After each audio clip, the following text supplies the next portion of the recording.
ఈరోజు నేను సూపర్ 6 తీసుకొచ్చాను. సూపర్ హిట్ చేసా, అవునా కాదా అని మిమ్మల్ని అడుగుతున్నా. అవునంటే గట్టిగా చప్పట్లు కూడా చెప్పండి. నా పక్కనే ఆడబిడ్డ కూర్చునింది, ముస్లిం ఆడబిడ్డ. 4 పిల్లలు, 3 తల్లికి వందనం వస్తుంది. 4వ వాడు చిన్నవాడు, ఇంకా స్కూలుకు పోలేదు. తొందరలోనే వాడికి కూడా వస్తుంది. భర్త ఎక్కడో విదేశాల్లో డ్రైవర్గా గల్ఫ్లో పనిచేస్తున్నాడు. ఆ ఆడబిడ్డకు 3 గ్యాస్ సిలిండర్లు వస్తాయి. స్త్రీ శక్తి కింద ఉచితంగా ఎక్కడికి కావాలన్నా, ఏ మసీదుకి కావాలన్నా, ఎక్కడికి కావాలన్నా పోయి, లేకుంటే ఒక టూరిజం కావాలంటే పోయి వచ్చే అవకాశం. అవసరమైతే ఎక్కడో వాళ్ళ తల్లి ఊరుంటే అక్కడికి పోవడం, తల్లి రావాలంటే రావడం, ఇలాంటి సౌకర్యాలు కల్పించాం. ఇంకో పక్కన ఈరోజు ఇల్లు కూడా ఇచ్చాను. అంటే మీరు ఒక కుటుంబానికి ఎన్ని బెనిఫిట్స్ ఇవ్వాలని అన్నీ ఇచ్చాం. ఇందులో పెన్షన్ ఇచ్చాం, రేషన్ ఇస్తున్నాం, గ్యాస్ ఇచ్చాం, తల్లికి వందనం ఇచ్చాం, అన్నదాత సుఖీభవ ఇచ్చాం, స్త్రీశక్తి కింద ఉచిత బస్సులు ఇచ్చాం, 20 లక్షల మందికి ఉద్యోగాలు ఇస్తానని చెప్పి ఒకేసారి మెగా డిఎస్సి ద్వారా 16,500 మంది టీచర్లకు ఒక్క సంవత్సరంలో ఇవ్వగలిగాం. 5 ఏళ్ళు ఒక్క టీచర్ని ఇవ్వలేదు. పిల్లలకు బాగా చదువు చెప్పామంటారు, టీచర్ లేకుండా చదువు చెప్తారో నాకైతే అర్థం కావడం లేదు. కనీస ఇంగిత జ్ఞానం లేకుండా మాట్లాడతారు. ఇలాంటివన్నీ మనం చూస్తే చాలా దారుణంగా అవకతవకలు జరిగే పరిస్థితికి వచ్చింది. ఇంకో పక్క ఆటో డ్రైవర్ సేవలు, మత్స్యకారుల సేవలు, ఇంకో పక్క అన్నా క్యాంటీన్, ఇలాంటివన్నీ పెట్టడమే కాకుండా అర్చకుల కోసరం, అదే మాదిరిగా ఇమాములు మౌజముల కోసరం, అదే మరి పాస్టర్ల కోసరం ఆందోళన పెంచే పరిస్థితికి వచ్చామని చెప్పి కూడా నేను మీకు తెలియజేస్తున్నా. ఇవన్నీ ఎందుకు చేశామని మీరు ఒక్కసారి ఆలోచిస్తే నేను ఒకటే ఆలోచించాను. ఈ రాష్ట్రంలో మీరందరూ కూడా గౌరవప్రదంగా ఉండాలి. నేను ఆ రోజు ఎన్నికల ముందు ఒక మాట మీకు చెప్పాను.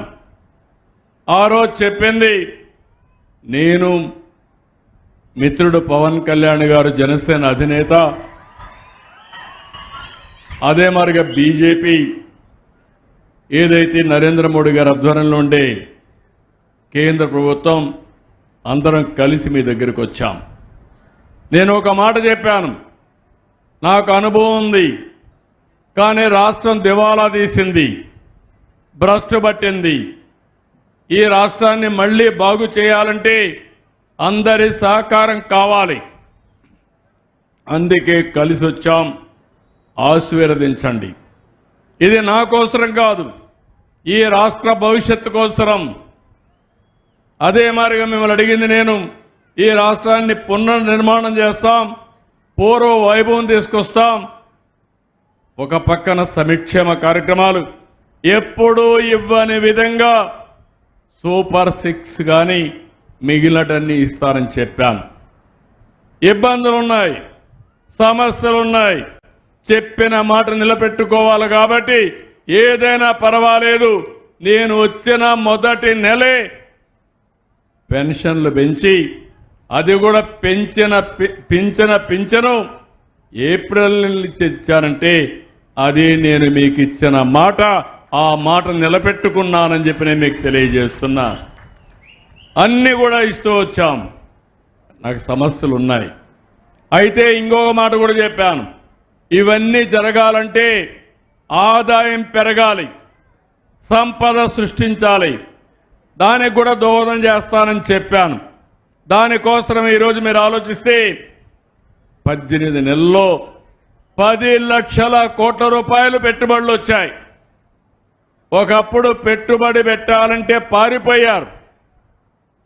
వాళ్ళందరినీ కూడా వెంటాడి వేధించి పారిపోయేట్టుగా చేశారు, భయపెట్టేశారు.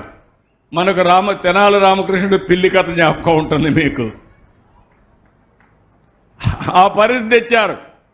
ఈరోజు మళ్ళీ నేను వచ్చిన తర్వాత ఒక నమ్మకం కలిగించాం, ఒక భరోసా ఇచ్చాం. ఈ ప్రభుత్వం మీకు అండగా ఉంటుందన్నాం. దేనికోసం అంటే నా కోసరం కాదు, నా బిడ్డల కోసం, ఈ రాష్ట్రంలో ఉండే ప్రజలకు ఉద్యోగాలు రావాలి, పిల్లలకు ఉద్యోగాలు రావాలి. అది రావాలంటే పెట్టుబడులు రావాలని చెప్పి పోయాం. రేపు ఎల్లుండి మళ్ళీ 3 రోజులు విశాఖపట్నంలో పార్ట్నర్షిప్ సబ్మిట్ ఉంది. ఇంకొక 10 లక్షల కోట్ల రూపాయలకి ఎంఓయూలు చేస్తున్నాం. అంటే మొత్తం కలిసి 20 లక్షల కోట్ల రూపాయలు 21 లక్షల మందికి ఉద్యోగాలు తెప్పించే బాధ్యత